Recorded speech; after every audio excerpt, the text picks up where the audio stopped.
నమస్కారం. జేపీ న్యూస్కి స్వాగతం. సంబోధిని ఎడ్యుకేషనల్ డెవలప్మెంట్ సర్వీస్ సొసైటీ ఆధ్వర్యంలో వెంకటగిరి పట్టణంలోని విశ్వోదయ ప్రభుత్వ డిగ్రీ కళాశాల నందు తిరుపతి స్విమ్స్ హాస్పిటల్ వారి ఆధ్వర్యంలో స్వచ్ఛంద రక్తదాన శిబిరం ఏర్పాటు చేశారు. ఈ శిబిరం నందు పలువురు విద్యార్థులు, యువకులు వారి రక్తాన్ని స్వచ్ఛందంగా ఇచ్చారు. ఈ కార్యక్రమంలో స్విమ్స్ బ్లడ్ బ్యాంక్ మరియు సంబోధిని ఎడ్యుకేషనల్ డెవలప్మెంట్ సర్వీస్ సొసైటీ మెంబర్లు పాల్గొన్నారు. సంబోధిని ఎడ్యుకేషనల్ సర్వీస్ సొసైటీ ప్రథమ వార్షికోత్సవం సందర్భంగా శ్రీ వెంకటేశ్వర వైద్య విజ్ఞాన సంస్థ స్విమ్స్ తిరుపతి వారు విశ్వోదయ ప్రభుత్వ డిగ్రీ కళాశాల నందు ఈరోజు రక్తదాన శిబిరం, స్వచ్ఛంద రక్తదాన శిబిరం ఏర్పాటు చేయడం జరిగింది.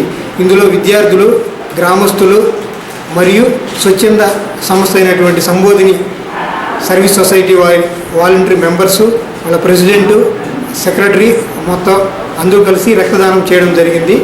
ఇటువంటి సేవా కార్యక్రమాలు ఈ స్వచ్ఛంద సేవా సంస్థ ద్వారా పలు కార్యక్రమాలు చేస్తామని ప్రెసిడెంట్ గారు మాట ఇవ్వడం జరిగింది.